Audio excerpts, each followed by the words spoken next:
Key to Success podcast. I'm your host, Terrell Key. Let me tell you quickly about myself because I've been told multiple times that I've been hopping out there and not telling people. I'm an assistant principal. I am the 2021 Illinois School Council of the Year. I travel all over the country training educators. I do a bunch of really cool stuff. But today, I have the founder of SchoolPulse here. He's an innovative leader that is pushing out positive psychology to students. And I couldn't be happier than to have Iuri Mello here. So how are you doing today, Iuri? Man, I am so good. I think the pleasure is mutual, my friend. Like, I'm ready to get down to the nitty gritty and provide some goodness. So I'm excited to be here, man. I really am. Yeah. So Iuri, can you tell my audience a little bit about who you are? Like, we know that you're the co-founder of Yeah. SchoolPulse. Tell us a little bit about who you are in your journey. Man, I would love to. It's a little bit of a long story, and I'll spare you a lot of the details. But I'm originally from Portugal. That's kind of where I'm from. I actually grew up there until I was about 16, and then made my way to America, right? And that was a bit of a shock, but it was absolutely lovely, and I'm grateful for that experience. Anyways, I continued on with my education and got my master's in social work, and I've really been a therapist for the last 20 years. That's what I've done. And so, I mean, just tens of thousands of people, like knee to knee, eyeball to eyeball, in addition, obviously, to lots of associations with schools and presentations to parents, and lots of meetings with students throughout the nation. I just have absolutely loved my work with schools. I've also written a couple of books, which I'll be super honest, like those were probably some of the most meaningful times of my life. Like when I was able to take so much of the stuff that was just in my mind, in my brain, and to be able to kind of dump that into some sort of a sensical format, which that's what I think it is. You guys might not think so, but I did one that's called Mind Over Gray Matter, and then another one called Know Thyselfie, which is kind of a self-help bestseller actually for teens. And I did that a few years back, but total pleasure. And I think watching my mom growing up writing, interestingly enough, I was just thinking the other day, man, how interesting it is to see those things kind of flourish within us, consciously or subconsciously, but they end up making a difference in our lives. And sure enough, at kind of, at some point in my early 40s, I found myself writing a couple of books, which just actually kind of surprised me. So, and then of course in 2017, I launched with a good friend of mine, and we're growing and expanding throughout the entire United States. But this extraordinary idea, really, which is to proactively, it's not a new idea to be proactive and to be preventative, but the way that we've done it, the way that we're doing is incredible. And I can't wait to tell you how, with you, Terrell, like, we're changing the world, my friend. We're joining you in your quest to do it. You're doing it at that level, which is very similar to ours, and we're just coming in a different way. And I'm just thrilled to be here, man. Yeah, it's really cool, like when things kind of like match. You know what I mean? When I was at the ASCA conference, like I told, I said, like I didn't really look like at trying to match up with like every company there. Like I really just wanted to find one company that kind of aligned with my way of thinking. And the idea, I kind of got rid of myself there. But the thing, one of the things that I like most, is like this concept of positive psychology, because it's totally revolutionary. Like for so long, like when we think about therapy, like we're always thinking about like the negatives and things like that. So now you're coming at it with a new level. And that's not even just being proactive, but it's even more innovative than that, because positive psychology is not like that old. Like this is kind of a new concept. Could you tell us a bit about positive psychology? Oh man, you're speaking my lingo now. I would absolutely love to do that, and I promise it will not be a lengthy historical explanation. But it's very interesting. Well, at least it is to me, and maybe I'm a little bit of a psychology geek. But you're totally right. Like for the past century, right? Like the focus of psychology has been on the illness, right, of people, like how we are depressed, suicidal, our weaknesses, abnormal psychology. Like 90% of every study that psychologists have done over the years have been about that, and really literally discovering and diagnosing the illnesses of people. And so positive psychology, what that does, and it actually kind of began with, let me start here really quick. So there are like four waves of psychology, and it started all the way back with Freud, right? And that's like psychoanalysis or psychodynamic theory.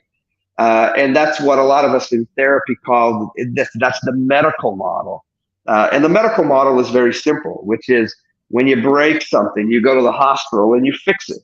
So you're waiting for things to break, and then you're trying to apply some sort of help to that. And we, of course, still use the medical model. We use it all the time, and there's nothing wrong with it. But it's just a part of the picture that I think we've now expanded. And then we've gone on to the second wave of psychology, which is behaviorism, right? And that's all about operant conditioning and learning theory and positive and negative reinforcement. And of course, we still use those, right? We're still using those all the time. And then we moved on to humanism, right? And humanistic psychology was like some of the people that you may know about. Of course, probably the most prominent one is Abraham Maslow.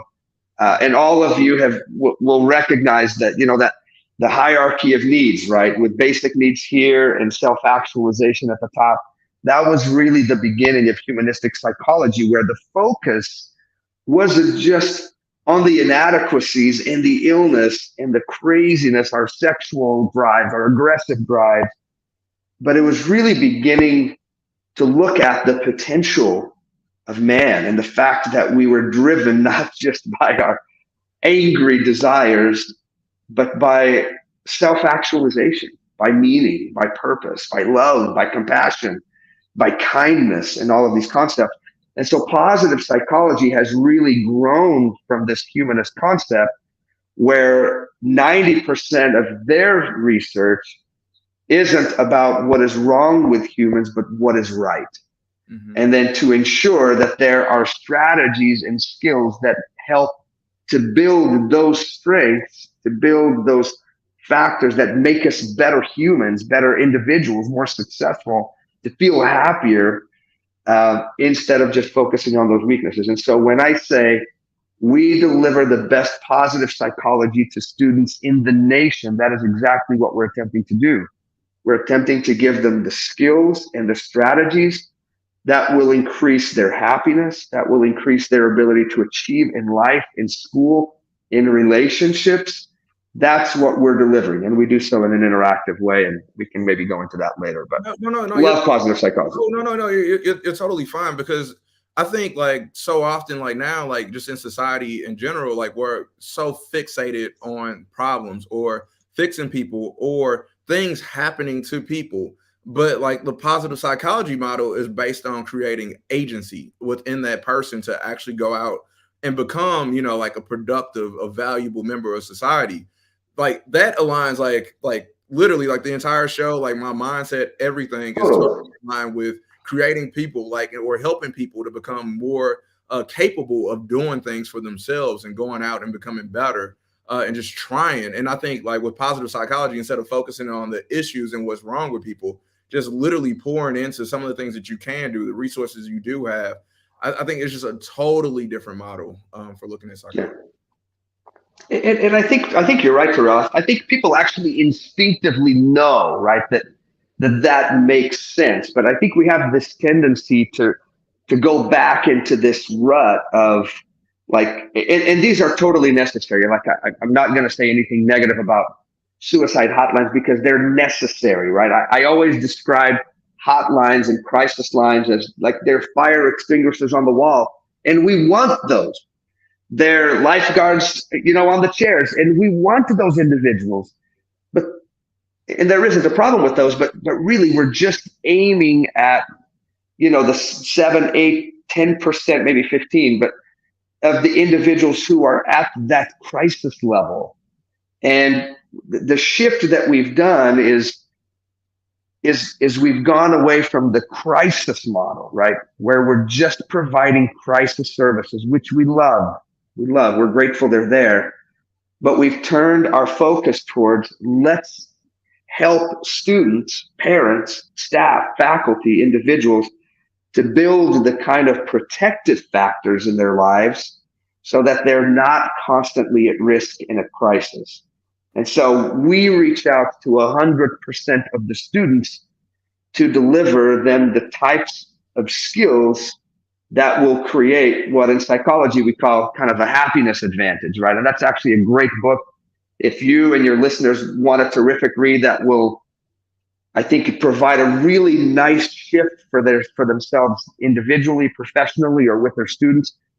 Absolutely great book. But the concept there is very simple. And everybody, once again, instinctively knows this. And if you were to look back throughout your life, you would realize this truth about you, that a lot of times we've been taught, right, that when we work hard, we're going to be successful. And when we're successful, we'll be happy. And what this concept is teaching us is actually this kind of Copernican revolution, right? Is that it isn't happiness that rotates around success. It's the other way around, meaning when you're happier, you create success in just about everything you touch. And so our goal is to encourage and promote and invite this type of happiness advantage in every student, in every parent, in every faculty member. And we do this in the simplest of ways, which is through text. And I think that's a little bit of our secret sauce, but. Yeah, for sure. And I think that kind of mirrors like a public health model that schools are using, like when we're talking about multi-tier systems of support, right? PBIS, yes, interventions and supports, or response to intervention, like RTI or whatever. So like what you said earlier was like 80% of people, maybe 83 to 85% of people, like, like you're not going to need like the hospital level approach of, like of psychology. Like that's not going to hit you, right? But what you will need is like the tier, like the stuff that's for everyone that can be pushed out to you. So, and what ends up happening so much today is like you have like the news, or you have like your coworkers, or you have your family members, and your tier one is unhappy. Like, so like they're constantly being fed negative information.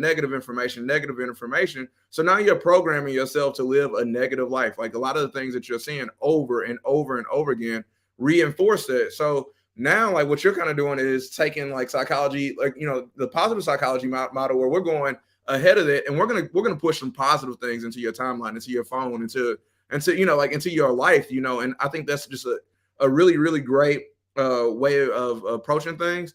Like I think that's incredible. And then also, I kind of want to talk to you a little bit more about like how happiness is being delayed for so many people, because like success is like a fleeting like term. Like it's not something that you just hold.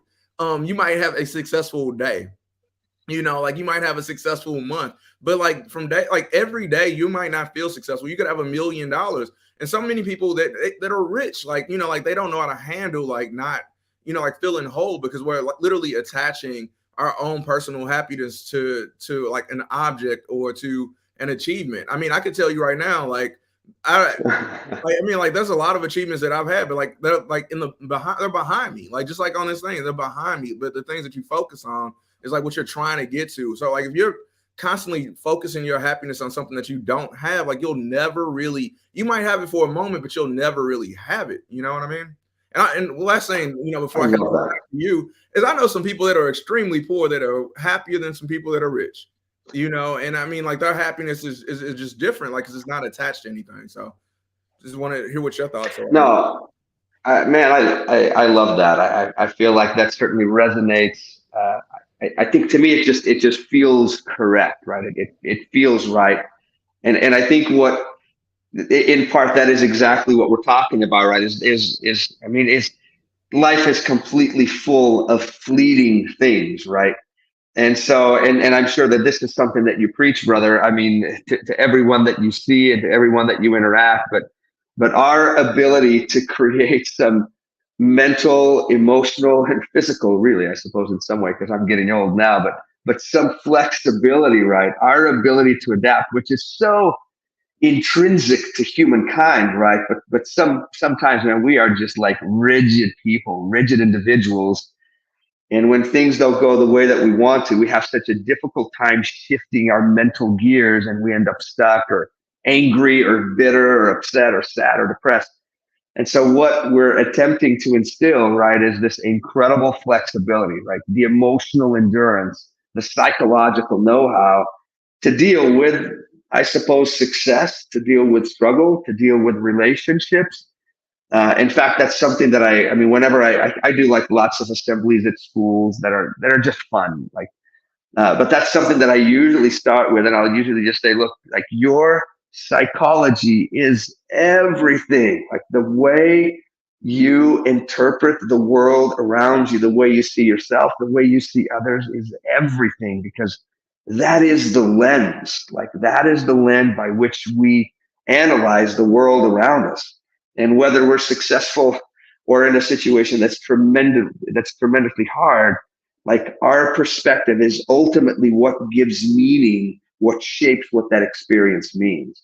And so I'll usually give students, number one, like this concept, right, that it's our decision, right, it's our decisions, not our conditions, right, that ultimately define our future, right. And that's to help people, like you said, to try to enhance this idea of choice, right, of agency, our ability to be agents unto ourselves, right, to promote our own life, what we want to do. Another one that I do is, and I actually tell, it's one of my very favorite stories of Nelson Mandela, when he was in prison for 37 years, and then he is released, right? And he becomes president of that country and forever changes, right, what that country stands for, right? Attempts to abolish apartheid and moves that country to a whole new level. But he was being interviewed by someone who asked him, like, how did you deal with the injustice, right, of being in prison? How did you deal with the suffering of 37 years of hard labor? And his response is just like magnificent. But he says, like, what suffering? It was preparation, right? Mm. And that statement reveals an ideology, right? It reveals his psychology that allowed him to take an extreme circumstance and give it a meaning that empowered him to move forward. And I just love that story. And of course, there are other stories like that, right? Of individuals who have this concept that every experience becomes the way, right? It allows them to evolve. It allows them to grow.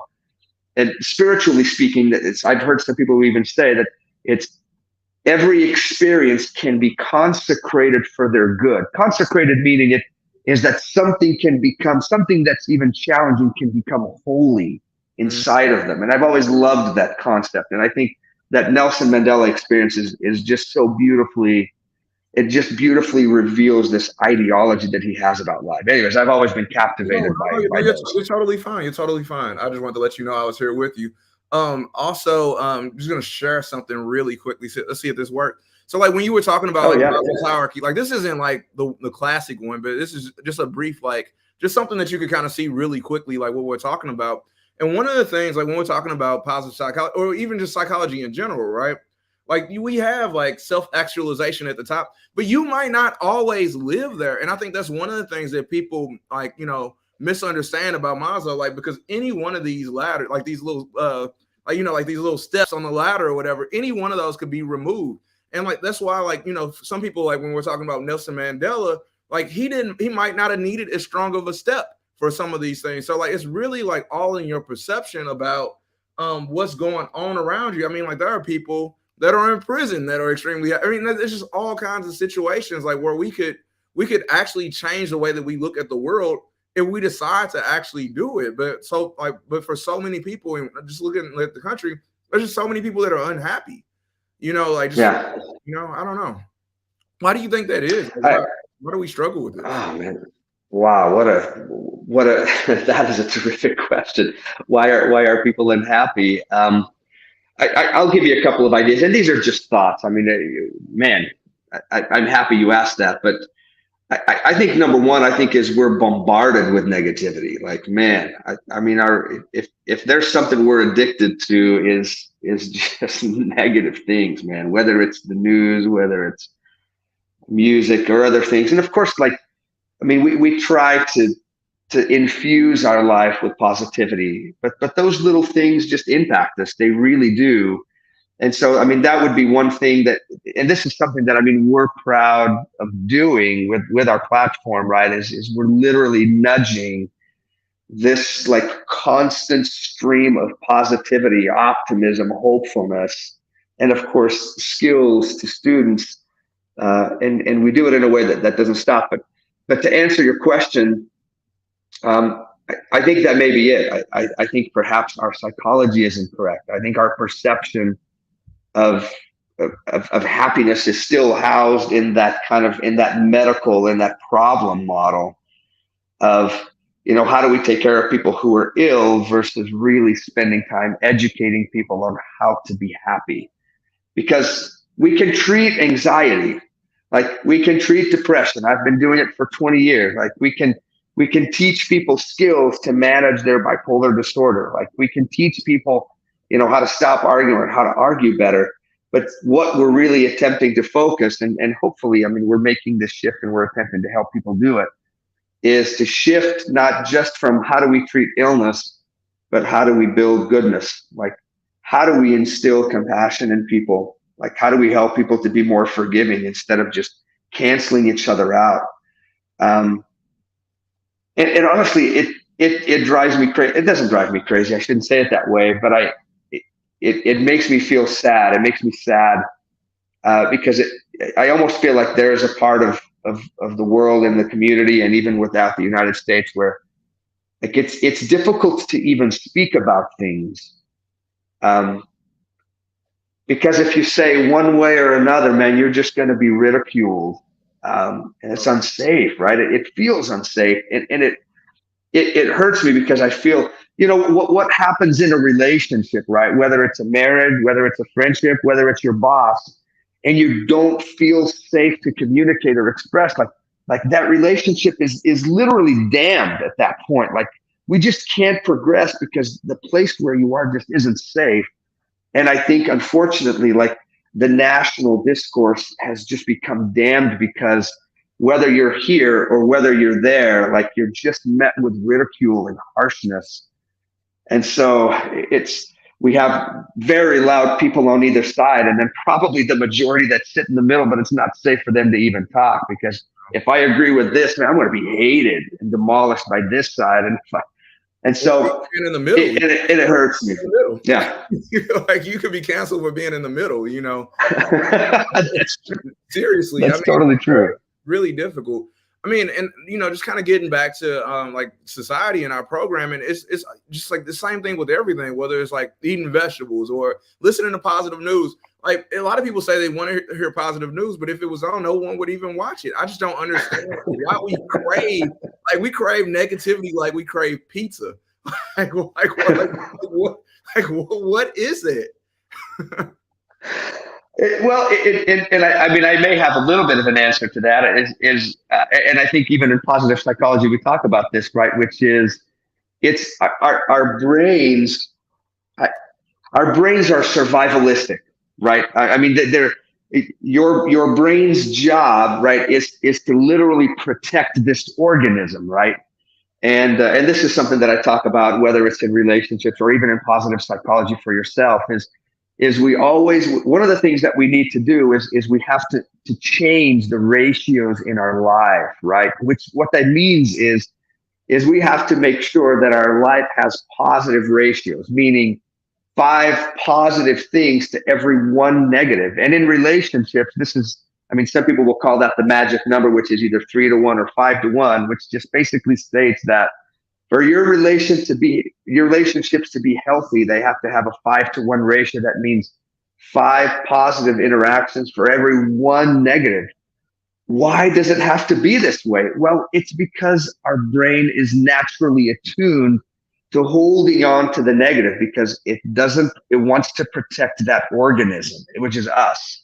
And so it remembers negativity more easily than it does the positivity. And so that's why we have to constantly nurture and feed and constantly grow this, because when it doesn't, weeds just grow and overtake the whole thing. You know what I mean? And so it's like, well, another example that I use sometimes is, and I'm not attempting to make a spiritual statement here, but Jesus tells this like incredible story, right? Which is it's a small parable Hmm. of the soils of the seeds, right?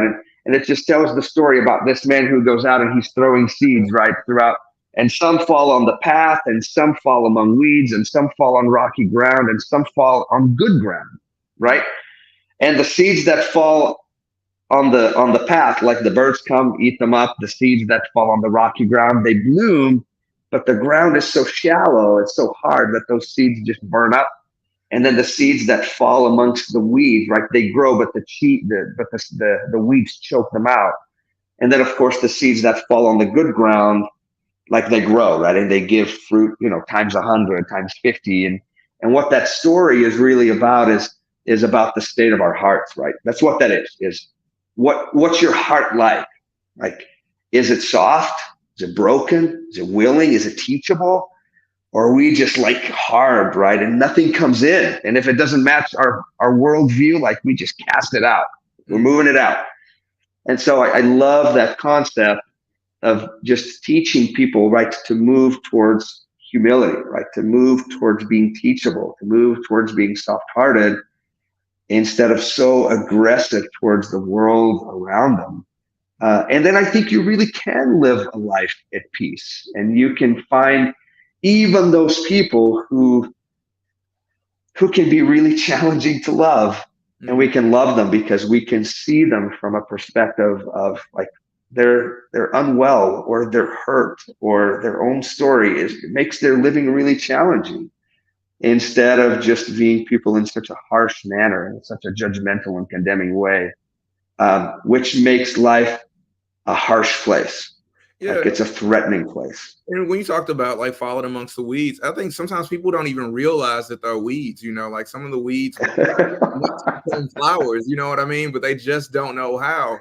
And then like when you're around so many weeds and you're trying to bloom, even if you do bloom, like sometimes like you just don't fit in. And some people are afraid of not fitting in, so they trauma bond, or like there's or yeah. or you're blooming in the middle of the weeds and now you're toxic positive, you know what I mean? So it's like how do you find like that right balance, you know what I mean, of being positive, like within the workplace, bringing joy within the workplace, when so many people aren't whole, and so many people aren't happy. Like, how do you strike that balance?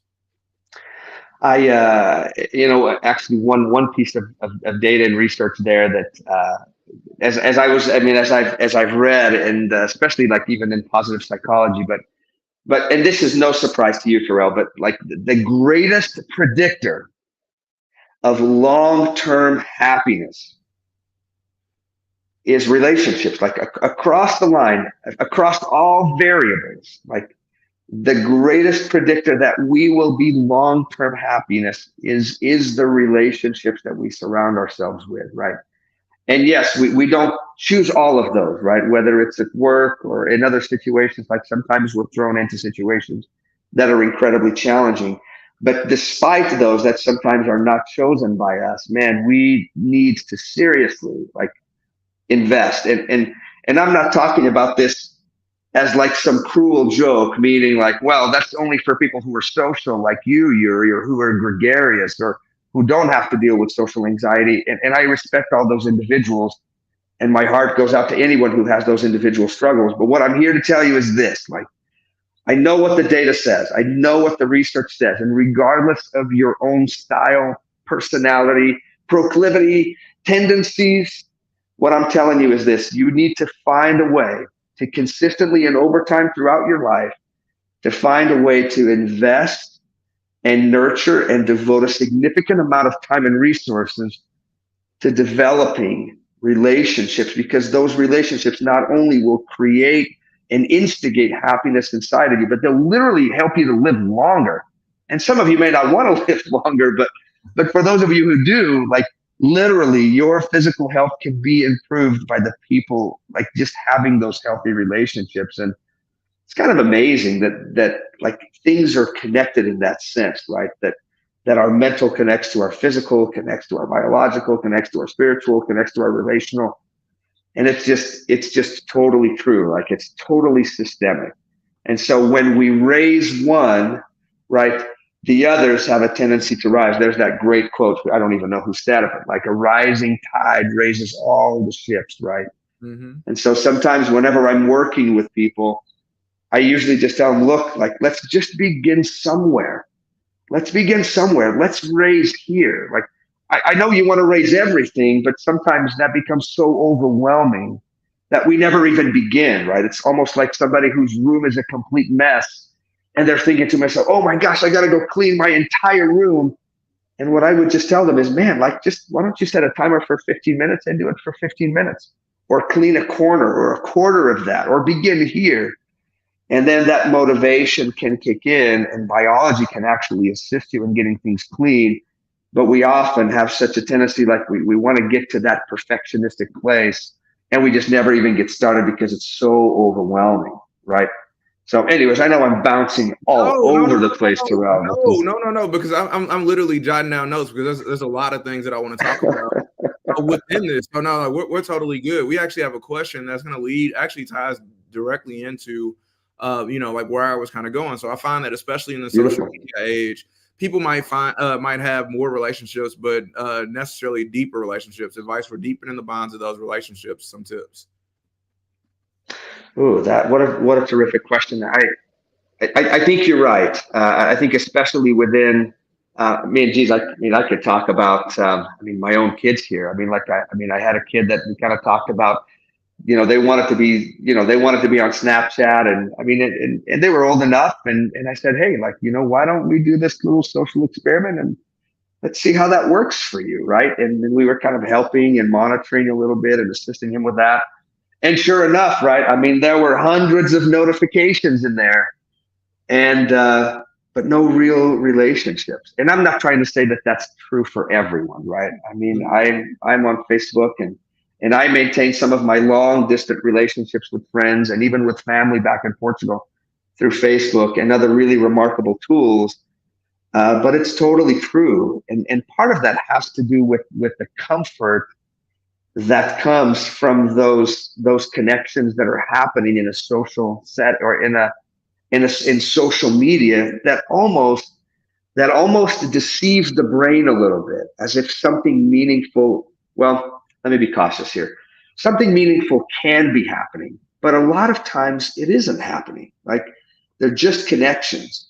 And so for my boy, hundreds of notifications, but no real connections. Like, nobody for him to hang out with after school, right? Nobody for him to go rock climbing with, or bowling with, or mountain biking with, or whatever.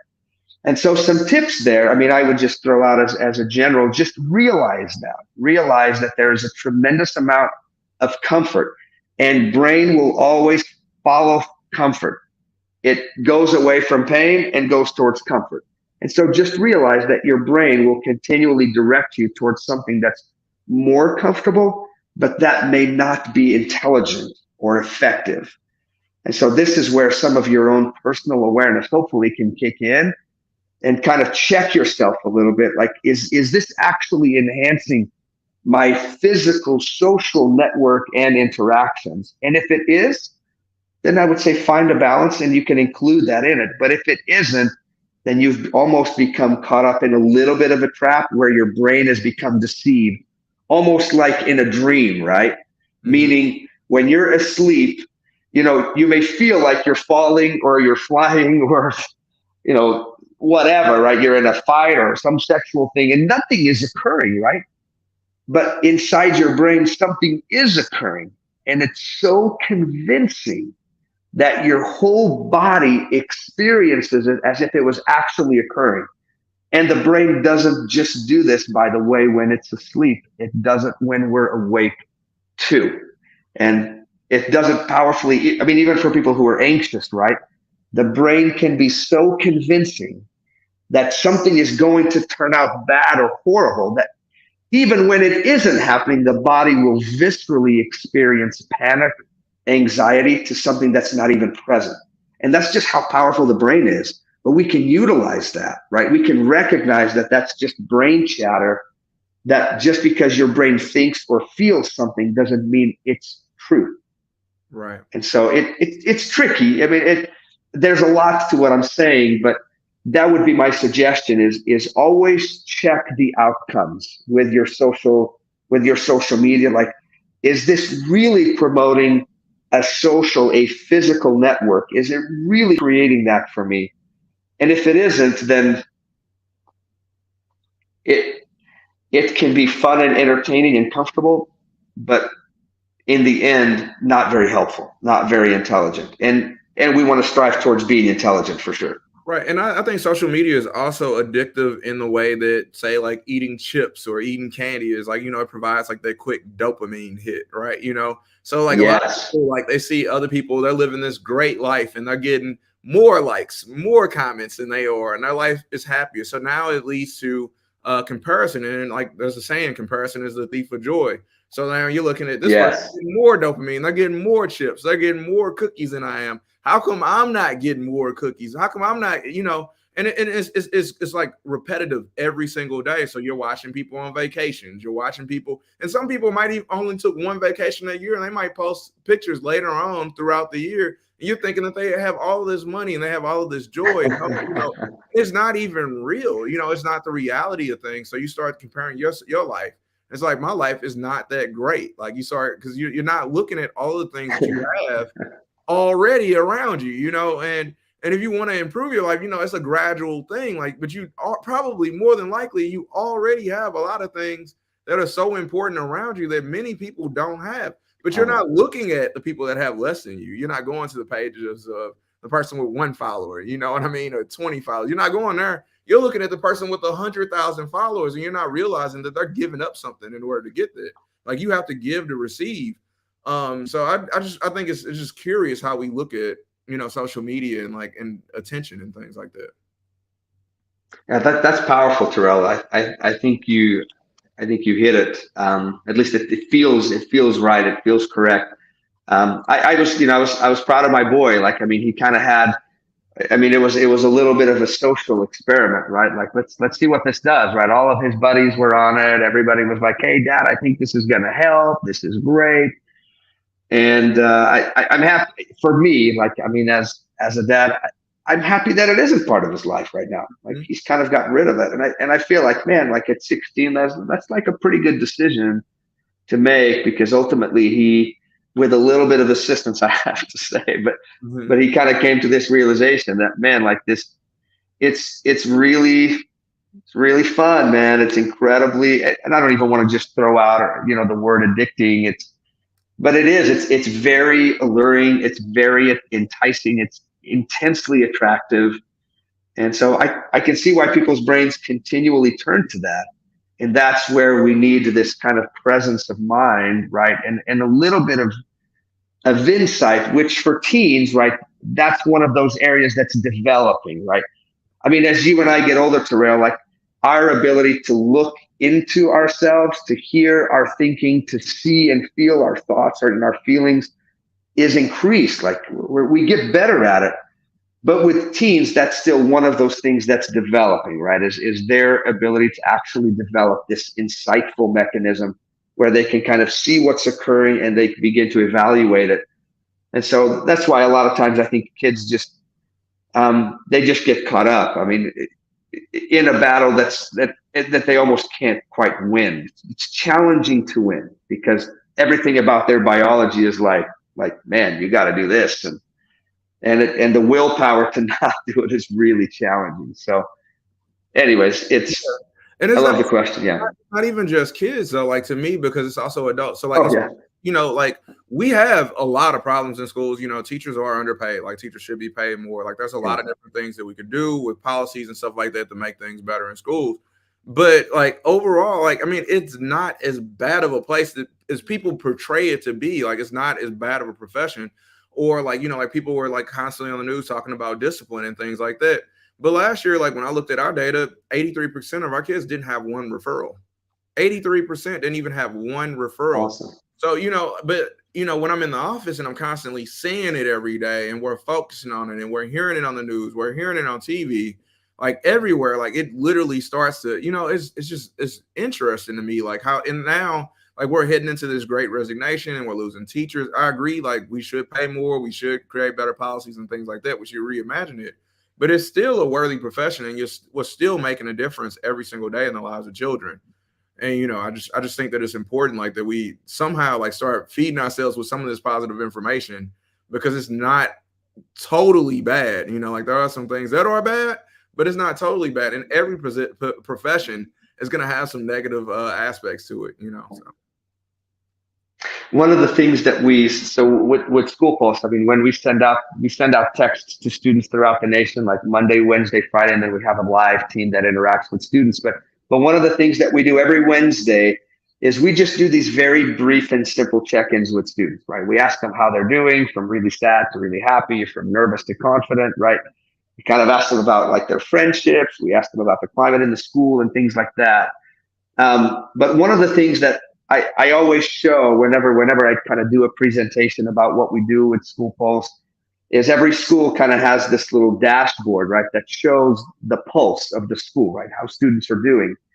And pretty much throughout the country, right, I mean, at least for us, like the data that we're gathering now, like throughout 20 states from New York to Alaska, I mean, we show that we've got about 25% of students, right, that on a weekly basis report feeling really sad, nervous and worried.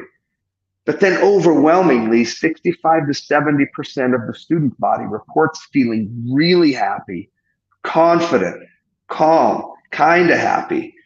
And I think, like you said, sometimes our focus is so much on those negative statistics, right? 1 in 5 are going to develop a mental illness. Yeah. 1 in 3 have had suicidal ideation within these last 30 days. Right. And you're right. We're almost like forgetting, right, that there's this other 70% of students that are battling to do well and doing well. And of course, we want to provide support for those 25 to 30%. Of course we do. And we're doing it. But I think you're right.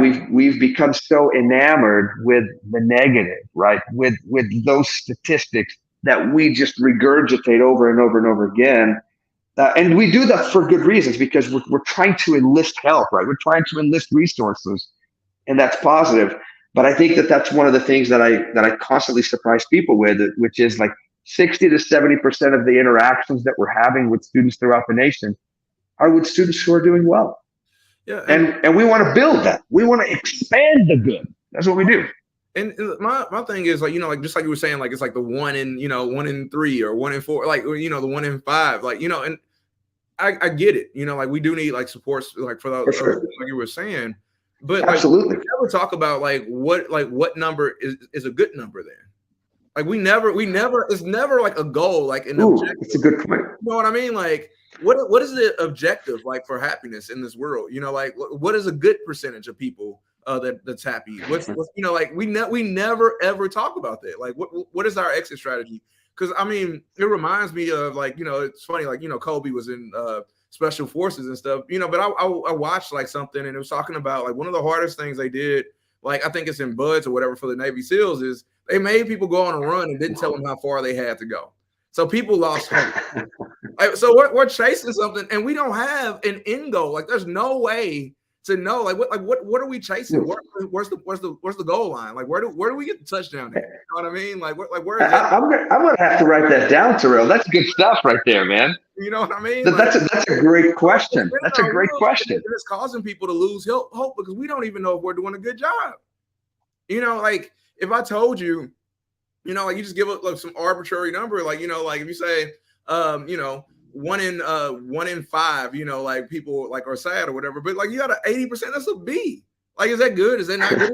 Like, so, like, what do we need? Is it 1 in 7? Like, what is it? 1 in 8? Like, where do we need to go? I love that. And I think even the distinction there, right, isn't necessarily eliminating sadness, right? That's not what we're attempting to do. We're not even attempting to eliminate anxiety, right? The goal, I think, perhaps is we're all going to experience those circumstances, right? All of us are going to experience some variation, some level of severity of panic or anxiety or nervousness or even hopelessness, right? Or pessimism, right? And I think what positive psychology and other types, right, are attempting to do, right, are to teach those skills, right? And they've attempted to do so in a way that it can be quantified, right? So in a way, what they're saying, and I don't fully agree with the statement that I'm about to say, but it helps a little bit. So they look at happiness not just as a feeling, like something that you feel, but they look at it potentially as a work ethic, like as something that we can do and become better at it. And they even provide some words that will help to create that type of happiness in life, which is teaching our brain to become more optimistic, right? Teaching our brain to become more hopeful, right? Teaching our brain to become more flexible instead of rigid, like teaching our brain how to shift through our gears instead of becoming kind of obsessively locked in and closed. And so those are the types of skills, right, that allow individuals to even be sad, but to remain meaningfully involved in their lives, right? Engaged in their lives, even though there's sadness, there is grief, there is trauma, there are these things. And so as I'm reflecting over your question, like, man, Iuri, what is the end goal? And I don't have an answer to that. I'm going to think about it, I promise. But perhaps that is it, is that despite the madness, right, and the extraordinary circumstances that you and I have heard, right, and I would never want to diminish somebody's challenge, right, because I know that there are people out there who have experienced things that I can't even imagine, and I have no idea what my brain and body would do if I were faced with trauma like that. I don't even know what would happen to me. But hopefully, what I'm attempting to give those individuals is hope, right? That we can somehow transform that, right? That trauma, right? So this would be to post-traumatic growth, right? So that it's not always that, but that it's so that it can actually become a meaningful part of one's life as they flourish, right? As they evolve, as they grow, and as they become meaningful contributors, not just to themselves, but to the world around them. So maybe that is, I mean, being a little general, and this is just a thought, but maybe that is part of it, is to be a meaningful contributor to yourself, to others, and to the world around you, right? Despite those things. Anyways, go on. No, you're fine. I'm just gonna pull something up, and like this is kind of what I'm thinking. Like with anything, like if our goal is like improving school happiness, like you have to be specific. Like what specifically are you looking for? Like for example, like when I was talking about like my aspirations for the upcoming school year, I'm like, I just want to have more moments in this category than I did the day before. Like I'm just trying to get a little bit better at a time. Like, am I 1% better at doing the right thing as an administrator than I was the day before? Like that's it. Like maybe that is having one more conversation or getting into one more classroom. I'm very specific with my goals. Like I'm not going to try to say like I'm going to get into every classroom every day because it's unattainable. If our goal for improving school happiness is to make everyone happy all the time, that's just not real, you know. And so many sure. can contribute to like your results, like on it. And that's why I like that you guys you send out like a poll weekly on Wednesdays, because it could be in February, like, and then there's SAD, like seasonal affective disorder, you know, because the sun's not out of space. There's all of these different things that can impact school happiness. So if you just do a one and done assessment of school happiness, like what does the data actually mean? Like, can we measure it? Like your data, I've seen it with Kobe, is measurable. You could see how, like, you know, like the programming is shifting and impacting school happiness. And because it's measurable and it's specific, now you could really come up with something that you could actually attain, something that you can grasp, something that you could hold on to, something that you might be able to throw a pizza party for or whatever. Like, you know, it's something, you know, we got something done. And like, is it relevant? Is it time-based? Like all of those things, like, is this something that we could do? Like say this week, we want to be happier, or today, or this month, you know, like what are we doing here? But for so long, like, it's just like, oh, well, people just aren't happy, or like wanting, you know, like it's just, I just really feel like we're spinning our wheels on this thing. Yeah, I really like that. I like your 1%. There's actually a great story. I won't go into it, but it's about that, right? It's about making those incremental shifts, right? That ultimately result in a great outcome. And And sometimes when I'm doing like therapy with couples, I'll even tell them like, look, your goal, your objective, right, in regards to those ratios, right, is to create more positive experiences with your spouse, whether it's a text message, whether it's when you see them, you greet them, whether it's you smile more often or you hold their hand or you listen to them.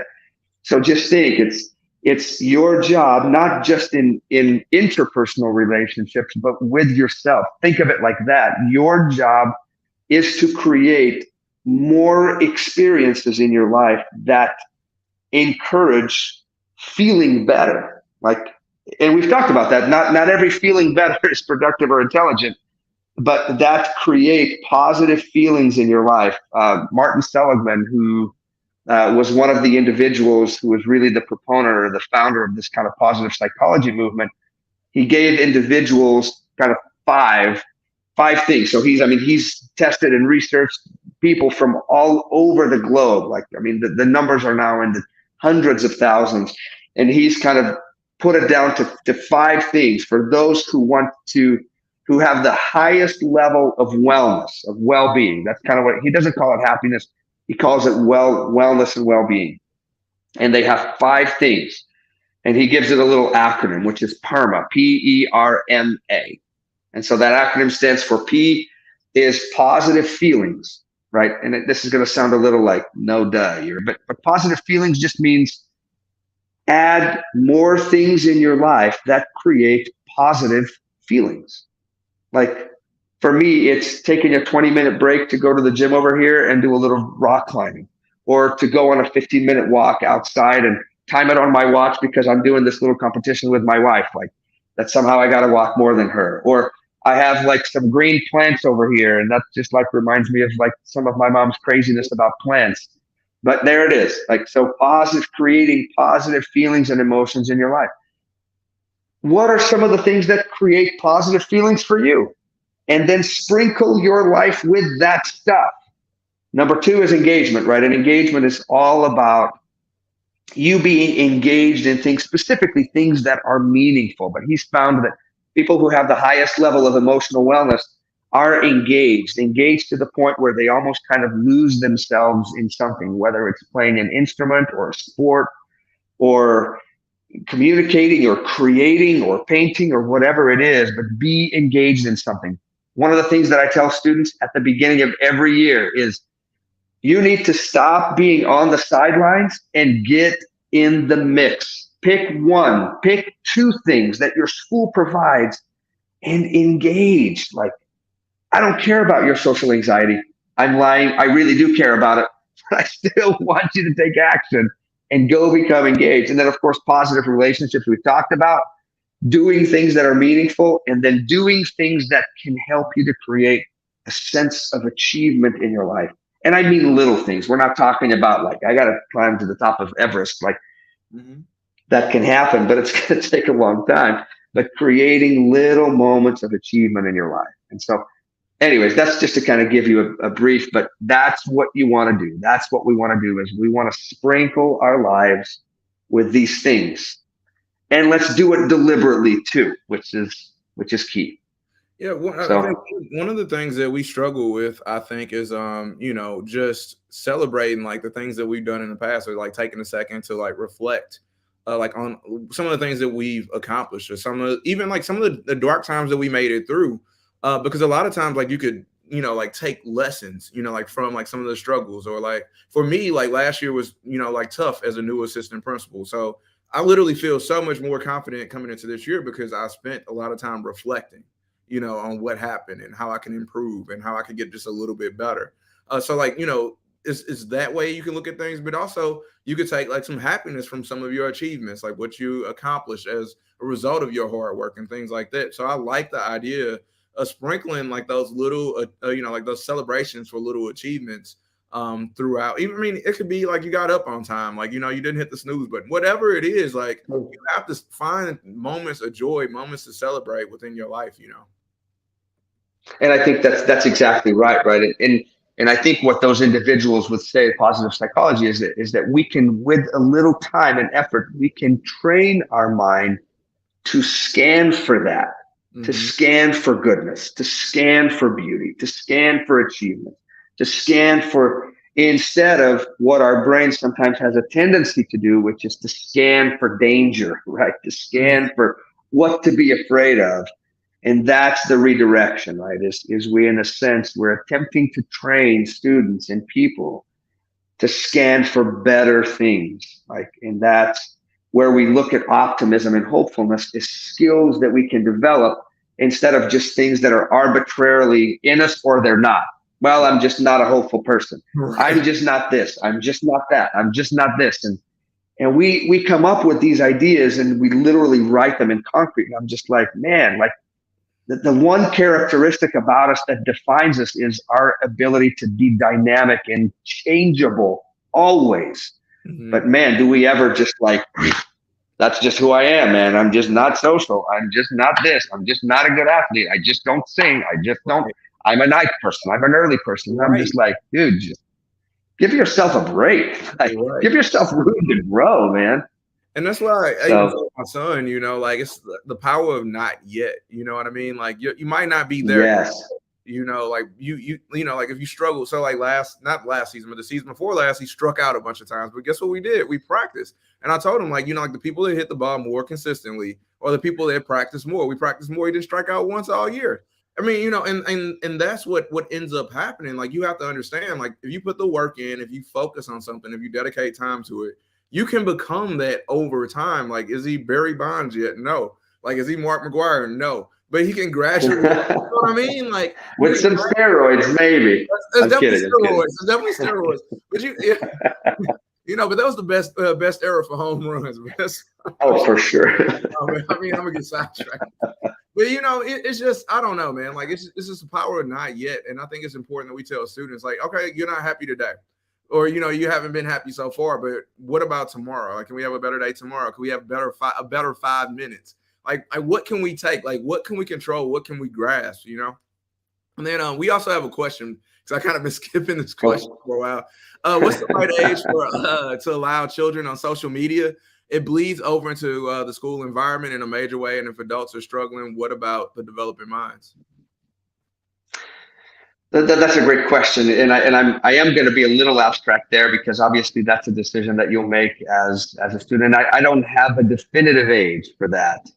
I'll tell you what I do in my home. Like, so my kids don't have social media until I've got 2 girls that are older who, by the way, are going into education, and I'm so absolutely proud of them. One's doing special education, one's doing kind of elementary education, and I'm just so happy. And then I've got 2 boys, and those gals have social media. But for us, I think we allowed a cell phone at the age of 14, and then we started doing kind of social media. And this is with my boy who was 16. We kind of tried out this Snapchat, but all of that was regulated meaning like we would spot check, like. And that's just kind of how it was. Like, that's how we rolled it out. We talked about it. They knew that we would be looking at it, that we would be checking on that. And so that's how we do it in my home.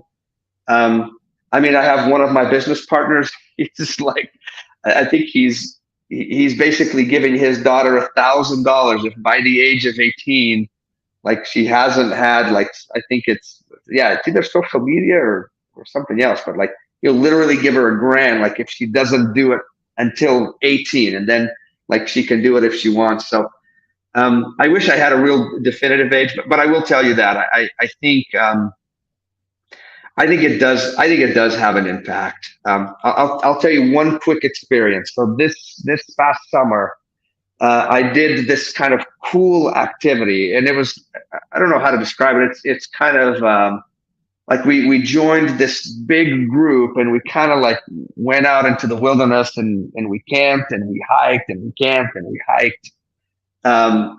And I mean, we did it. We're talking like hundreds of kids. Like, so, I mean, it was huge preparation for adults, huge group of kids, and there were zero cell phones. Like, and number one, we were in the mountains. There wasn't any service anyways, but nobody had a cell phone other than like there were some like medical personnel and things like that. And I remember walking to dinner one night, like, they were like preparing dinner, and I was walking, and there were, I mean, just hundreds of teens, right? I mean, and it was just like chatter, chatter, chatter, chatter, chatter, chatter. They were just talking and talking, chatter, chatter, chatter. And my guess is that if there were cell phones involved during that camp, that line would have been 50% more quiet, because students would literally be doing this, right? This is where they would be. They would be literally next to each other and doing this. And this isn't a critique of them, because that's what I do sometimes, right? I'm right here and people are next to me and I'm right here, right? I'm kind of engaged. I'm captivated. This is a safe place. I don't have to go anywhere. I don't have to make any effort. There's no risk there. But it was cool to just think in my mind, like when the phone wasn't involved, like kids almost had no choice but to chatter. And then the moment they got into the car and they had their phones, it was quiet. We literally, I mean, we traveled with music, but everybody was connected to their own entertainment. And I actually saw this with my girls in college, specifically with one. We went to her room, to her apartment in college, and all of the students, instead of being in the front room watching TV, which is, but stay with me for a minute. Instead of being there watching one source of TV, they were all in their rooms watching Hulu or Netflix or Prime or whatever else on their phones alone, right? And to be honest, I mean, I'm not this like, we should ban all cell phones. That's just not me. But there is a sadness that comes to me, because I realize that there is a loss thing, and there's a loss.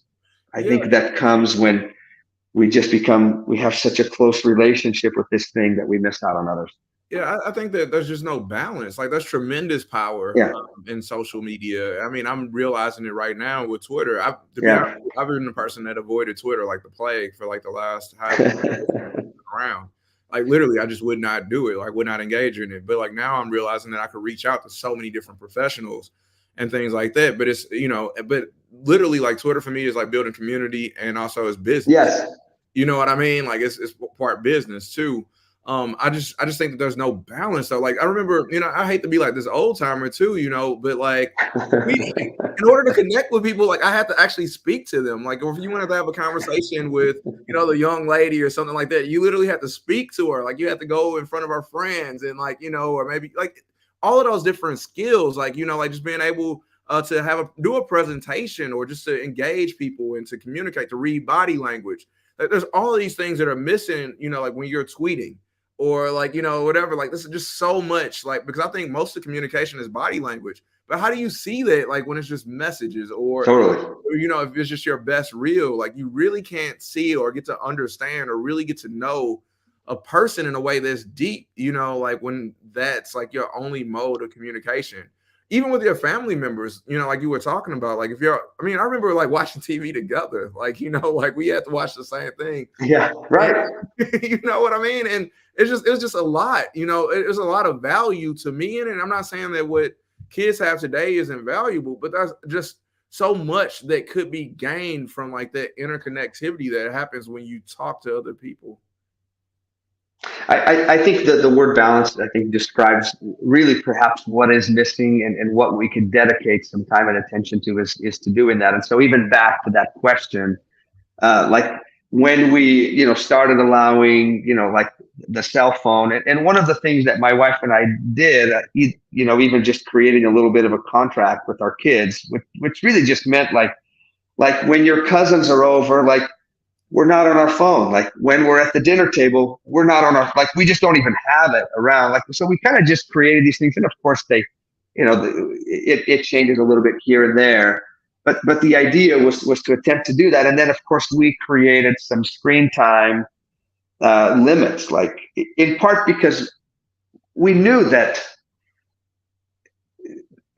just, it's just not it's a hard battle to win. And I remember having this conversation with my boy, who said, Dad, don't you trust us? And I said, boys, I don't fully trust myself.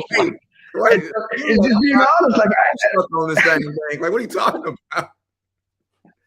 I mean, And so it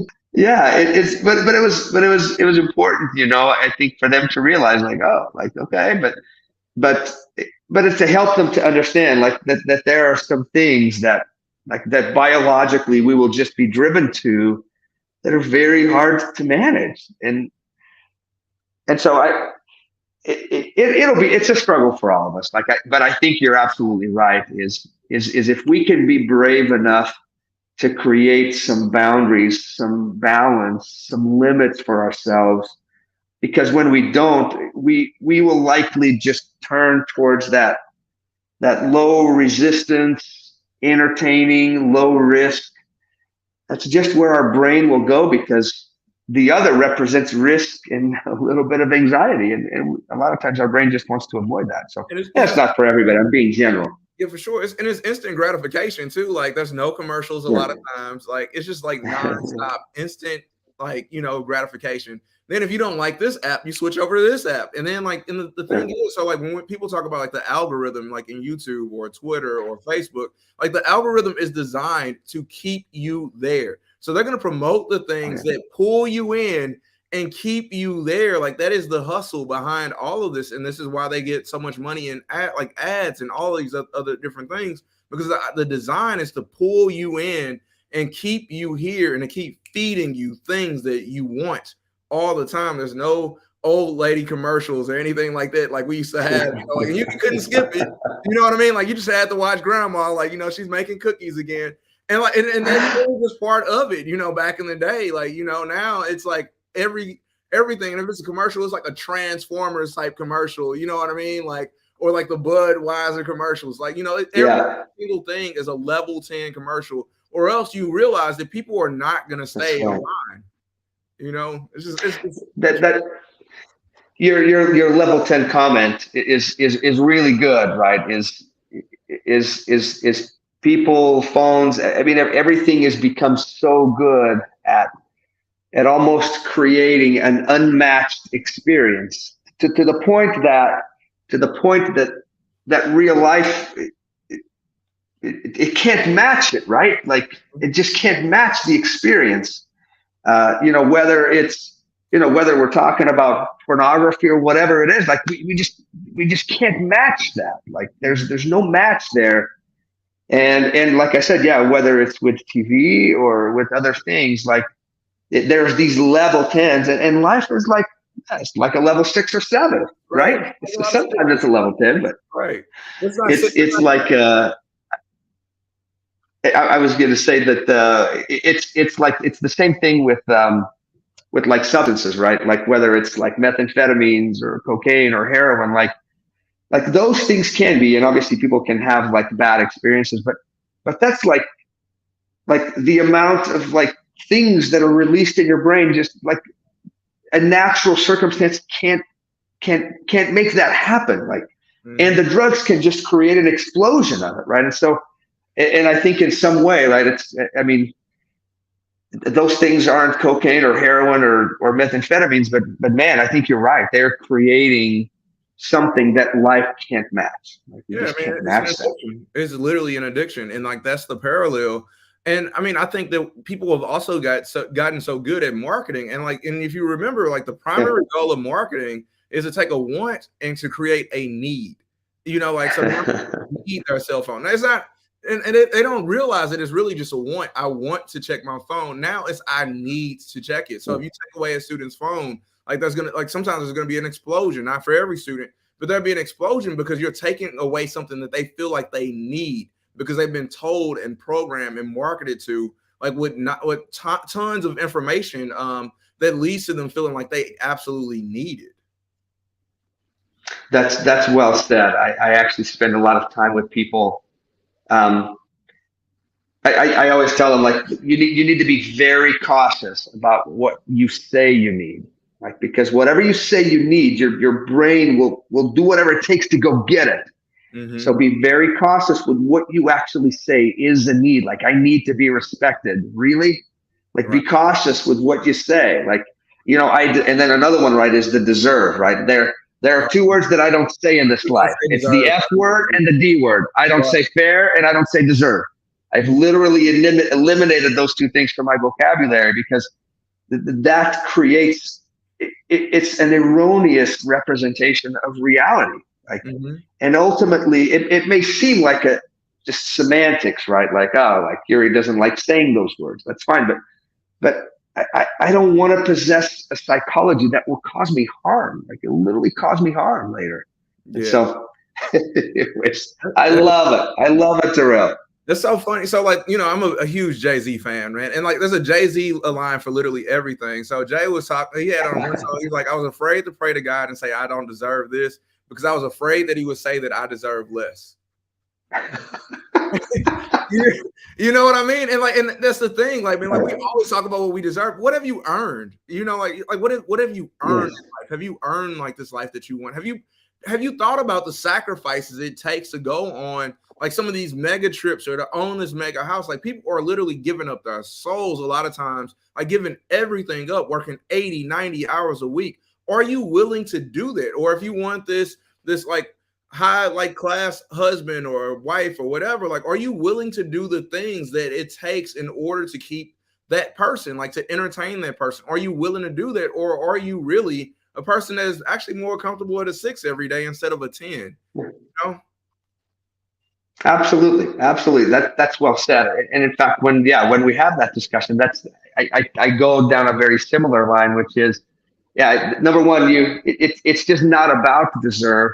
But if there's something you truly want, like, let's pursue it. Like, let's talk about it. Let's go get it. Like, let's figure out how to become better and go get it instead of getting stuck right in this kind of victim-like mentality of like, I deserve this or that, or and it just is not helpful. It's not helpful. So you can't move forward. Yeah. And then, you know, before you go get it, make sure that you want it. You know, like, that's always the thing. Like, be careful what you wish for. You know what I mean? Because like, there's a lot of things like you could get. I truly believe that you, like, I always say this on the show too. Like, you could do anything, but not everything. So like, if you're focusing on one thing, you better make sure that you want it. Oh, that's good. It's gonna be what you want. Yeah, that's really good. That's really good. I think I may have heard that at some point, but I like it. I like it. You can do anything, but not everything. That's true. There is a limit. There is a limit. And interestingly enough, I joke and I feel like my brain has like reached this point where I tell my wife, honey, it's like my brain is just like slippery, like stuff just literally skips off, like nothing even lands and stays in there. I feel like if I don't write down, it's literally gone within a second, and I'm just like on to the next thing and then on to the next, and oh my gosh, like either that or I'm just getting old, for real, which is probably true. I don't write it down. It didn't happen. And I literally survived by my Google Calendar. I have like 3 Google Calendars, and I link them all to one thing. And like, without that, I mean, I couldn't keep it. Even right now, like when I'm talking to you, like I'm taking notes because like I know I'll have an idea and like fleeting or whatever, you know. Oh yeah, literally fleeting. Like, they'll go and then they'll leave. So I'm just writing them down because I don't want to cut you off. So it's sort of what I'm doing. Like, sometimes you might see me looking down. It's like, oh, I know. Yeah. So that's really cool. Oh my goodness. Yeah. So I love it. Thank you. Yeah. Go ahead. Yeah, I was gonna say, like, you know, like just kind of like to tie this all back together. You know, like how do you feel like SchoolPulse could kind of help and kind of alleviate like this or change the addiction? Change the type of dopamine that the kids are getting, like the sense of happiness and urge that they're getting with the cell phone. How can SchoolPulse kind of help with it? Thanks for asking. I think one of the things, and I kind of said it before, right, is one of our goals, one of our objectives really is like we want to encourage that happiness advantage in every student. And the way that we do it, and it's through text, right, which may seem interesting, but what I always tell people is that the moment that words come out of our mouth, the moment that we begin to express those things, there's power in that. There's power in the written word. There's power in the spoken word. And when we provide not only an opportunity for us to deliver this content where students are over text, but then also to have an entire team of just gentle, respectful, positive coaches, right? That we can literally, and we can actually measure this. We can actually measure the way that students feel when they begin interacting with our team and when that interaction is done. And And the beauty of that is they're simply connecting. Like that's what we're creating, is we're creating a caring connection with that student.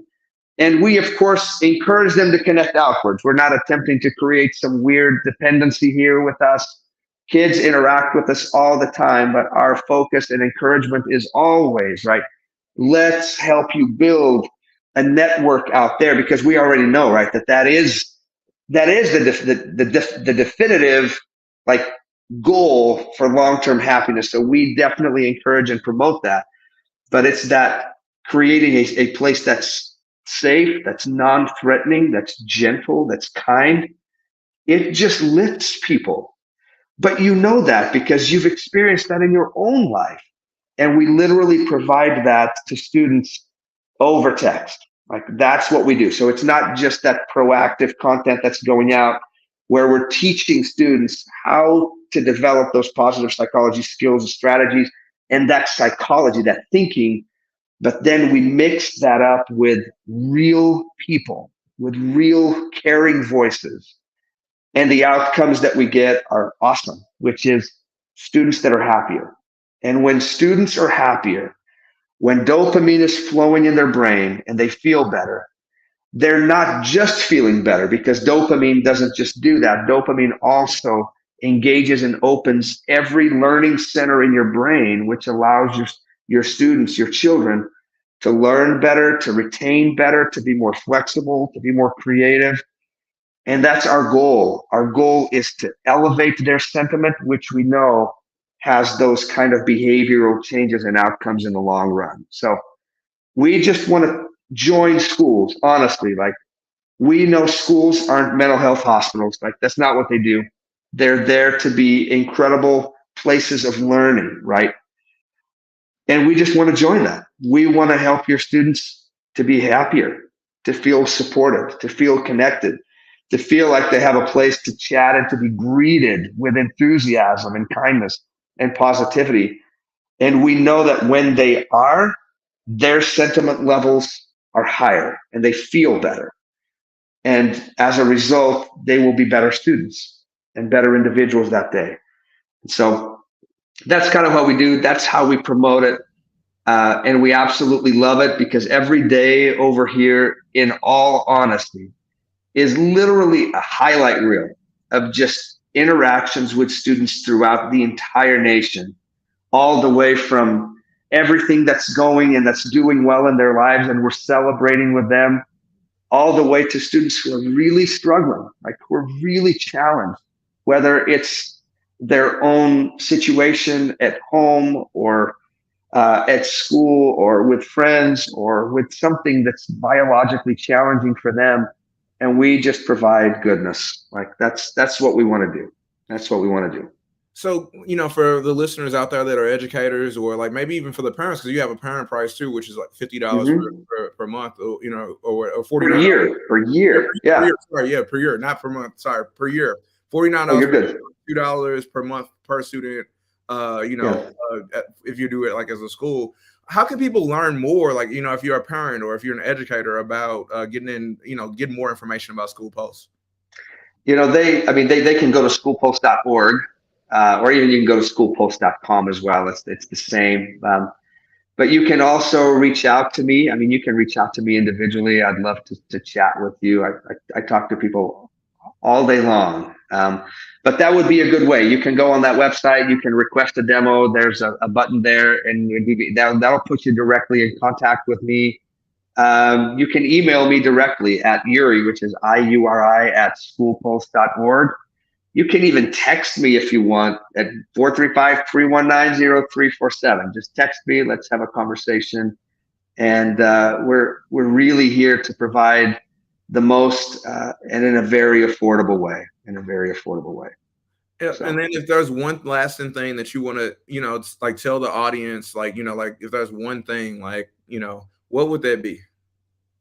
Ooh, what a great question. I guess that is what I would say. I would say it's time for all of us, right? And I would include myself in this. Please don't. I hope you don't feel like I'm preaching to you or picking at any of you. But it's time to make a little bit of a mental shift in your life, from being passive and reactive to being proactive and to moving towards good things in your life. And realize that you have to nurture that you have to invest in that, right? That it ain't coming to you, right? That's coming back all the way to the beginning, Terrell, right? It ain't coming. We have to go get it. We have to swim. We have to go. But that going is really important. That going is really important because as we go into life confidently, our mind grows, our bodies expand, our muscles expand. Like it's necessary.